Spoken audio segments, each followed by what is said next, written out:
Olá, meus irmãos, tudo bem com vocês? Eu sou Marcelo. Este é o nosso canal com a palavra Small, um canal de devocional bíblica onde nosso propósito é estudarmos livro por livro. Nós estamos hoje em 1 Coríntios, quarta-feira, dia de vídeo especial.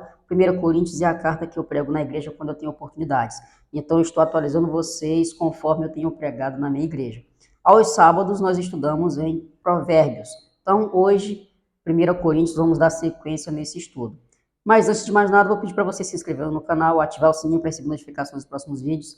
Deixe seu like, é importante para que o canal cresça. Comente aquilo que você aprendeu ou alguma dúvida que você queira tirar. Estarei me esforçando ao máximo para respondê-lo. E também compartilhe com seus irmãos em Cristo, entendendo que é um bom conteúdo para crescermos juntos, ou até mesmo para quem não conhece a Cristo, entendendo que é um conteúdo de evangelismo. Agora sim, nós vamos para a vinheta, depois da vinheta. Antes, lembrem de comentar a hashtag especial da Fiel, que aí esse comentário pode te levar para a Fiel Jovens, tá bom?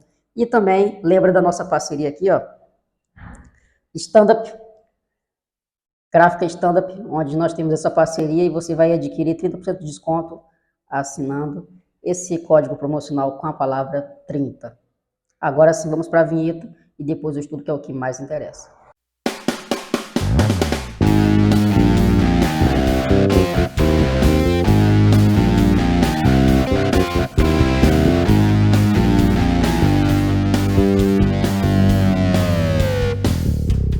A vinheta já rodou e nós vamos dar sequência no estudo em 1 Coríntios. Se em Provérbios nós estamos no início, aqui em 1 Coríntios já estamos na reta final.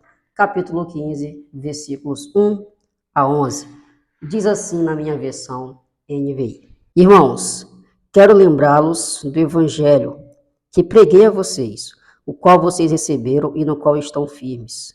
Por meio deste evangelho vocês são salvos, desde que se apeguem firmemente à palavra que preguei. Caso contrário, vocês têm crido em vão. Pois o que primeiramente lhes transmiti foi o que recebi, que Cristo morreu pelos nossos pecados, segundo as Escrituras. Foi sepultado e ressuscitou no terceiro dia, segundo as Escrituras. E apareceu a Pedro depois aos 12. Depois disso apareceu a mais de 500 irmãos de uma só vez, a maioria dos quais ainda vive, embora alguns já tenham adormecido. Depois apareceu a Tiago e então a todos os apóstolos. Depois destes apareceu também a mim, como a um que nasceu fora de tempo. Pois sou o menor dos apóstolos e nem sequer mereço ser chamado apóstolo, porque persegui a igreja. Mas pela graça de Deus sou o que sou, e sua graça para comigo não foi inútil. Antes trabalhei mais do que todos eles. Contudo, não eu, mas a graça de Deus comigo. Portanto, quer tenha sido eu, quer tenha sido eles, é isso que pregamos, e é nisso que vocês creram. Oremos. Pai, Tu és soberano, maravilhoso, e mais uma vez nós rendemos graças a Ti, Pai, que nos conduza nesse estudo, e que nós possamos parecer mais contigo. É a oração que eu faço em nome de Jesus. Amém. Pois bem, até aqui em 1 Coríntios nós vimos bastante exortação de Paulo, exortação, disciplina, encorajamento diante de uma vida doutrinária, diante de questões morais. Até aqui Paulo questionou os pecados que aconteciam dentro da igreja, que nem mesmo entre os pagãos existiam, e apresentando um padrão moral para que eles vivessem, uma doutrina correta para que eles vivessem conforme a vontade de Deus.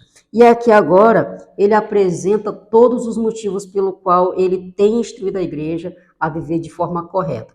E aí ele já inicia dizendo o seguinte nos versículos 1 a 4, eu dividi como o evangelho, porque ele inicia o seguinte: irmãos, quero lembrá-los do evangelho que preguei a vocês, o qual vocês receberam e no qual estão firmes. Ou seja, Paulo está apresentando o evangelho a essas pessoas, apresentou o evangelho a essas pessoas e agora ele está corrigindo, exortando, encorajando a uma vida de santidade por causa do evangelho que ele já havia apresentado.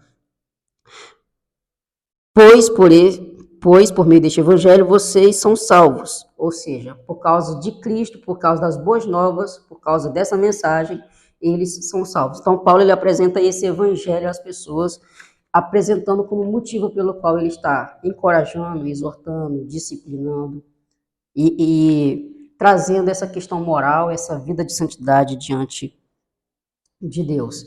E aí, a pergunta que eu fiz na igreja eu faço para vocês, né? Qual evangelho vocês têm crido? Qual evangelho vocês conhecem? Pensem nisso para saber se realmente o evangelho que vocês conhecem, o evangelho que vocês têm crido, se é de fato as boas novas do Senhor, do Cristo que morreu e ressuscitou pelos nossos pecados, porque é isso que Paulo apresenta a eles.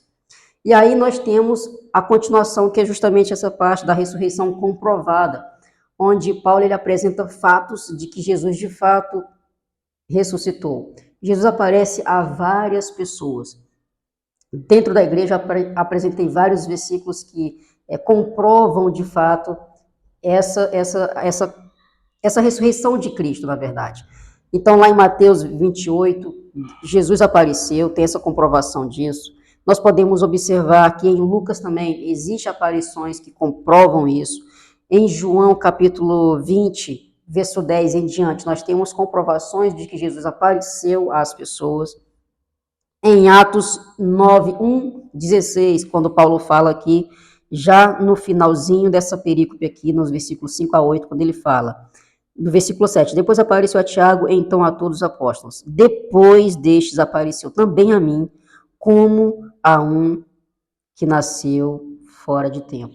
Isso está sendo comprovado em Atos capítulo 9, versículos 1 a 6, quando Jesus apareceu a Paulo, quando ele estava seguindo para perseguir mais alguns cristãos. E aí Jesus aparece a ele e ele fala, por último apareceu a mim. Ou seja, nós temos comprovações de que Jesus ressuscitou. Até mesmo porque alguns relatos que nós podemos comprovar na Bíblia é que quem primeiro viu foi Maria e aquelas mulheres que foram até o túmulo, né, para encontrar Jesus no domingo. Se existe um relato de uma mulher, naquela época as mulheres não eram ouvidas, as mulheres não tinham voz, por que então não pedir para que um homem, né, quem escreveu a Bíblia, se é que você, por acaso eu não creio na Bíblia, o homem que escreveu a Bíblia, se o homem quer tanto comprovar que Jesus ressuscitou, porque ele colocaria que uma mulher viu Jesus ressurreto, sendo que as mulheres não tinham voz naquela época. Então fica mais evidente que não existe uma forçação de barra para que seja crido. Existe o relato real. Mulheres viram, depois pessoas viram, apóstolos viram, os discípulos viram, Paulo viu. Então é uma evidência comprovada, de fato, da sua ressurreição. Então nós temos aqui nos versículos 5 a 8 essa comprovação que Paulo apresenta, esses relatos da ressurreição de Cristo. E aí nos versículos 9 a 11 nós temos a graça de Deus, onde Paulo deixa muito claro que tudo acontece pela graça do Senhor, não é de nós. Paulo mesmo fala que muitos fizeram, ele mesmo pode ter feito mais do que todos os outros, mas não é ele, e sim a graça do Senhor. Tudo é pela graça, tudo é o Senhor agindo através da vida dos seus. E aí, com base nisso, as aplicações ficaram da seguinte forma. A primeira, pregue as boas novas do Senhor. Não basta pregar boas novas, porque boas novas significam boas notícias, mas eu posso muito bem falar que, alguém ganhou um presente especial, eu ganhei $1 milhão, fulano ganhou uma super casa, são boas novas, mas nós precisamos pregar as boas novas do Senhor. E lá em Mateus 28, versículo 16 a 20, nós temos Jesus enviando seus discípulos para a grande comissão. Vão lá, façam discípulos de todas as nações, batizando em nome do Pai, do Filho e do Espírito Santo. Existe a necessidade de pregar as boas novas. Nós somos chamados para isso. Segunda aplicação, evidencia a sua nova vida. Uma coisa que eu sempre gosto de falar na igreja é sobre a minha vida diante do Senhor. Eu, Marcelo, no meu trabalho, as pessoas sabem que eu sou cristão. Eu, Marcelo, quando estava fazendo curso técnico, as pessoas sabem que eu sou cristão.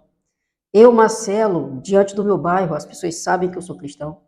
Então, como que eu evidencio minha vida diante das pessoas? Será que eu deixo claro quem eu sou diante das pessoas? Então, deixe evidências da sua vida, não com palavras, mas com ações, para que as pessoas olhem para você e vejam a diferença. Esse aí pode até não conhecer a Deus, mas vão falar, essa pessoa é diferente. Ele não é igual aos outros. Aquela rodinha de escarnecedores que a gente já pode lembrar lá de Salmos. Esse não é escarnecedor, esse foge dessas rodinhas. Então nós precisamos evidenciar a nossa nova vida através das nossas atitudes, daquilo que nós precisamos vivenciar e deixar claro quem nós somos diante de Deus. E a terceira e última aplicação, dê o seu melhor. Exatamente. Mesmo se você se achar pequeno, dê o seu melhor. Se você se acha grande, dê o seu melhor. Não espere essa atitude de pregar as boas novas para o seu pastor, para a sua liderança. Pregue as boas novas, dê o seu melhor. É papel de cada cristão servir ao Senhor, ser um exemplo diante do Senhor, para que as pessoas enxerguem a Cristo através das nossas vidas. Dê o seu melhor, mesmo a sua pequenez, naquilo que cabe a você fazer, faça, dando sempre o melhor ao Senhor, seja no trabalho, seja na escola, seja principalmente no reino de Deus, lá no seu ministério. Então, dê o seu melhor, mesmo na sua pequenez. E aí, para finalizar, a grande ideia fica da seguinte forma: todo cristão foi chamado a pregar as boas novas, dando o seu melhor, através de uma vida transformada. Todo cristão foi chamado a pregar as boas novas, dando o seu melhor, através de uma vida transformada. Que os irmãos fiquem com Deus e até o nosso próximo encontro.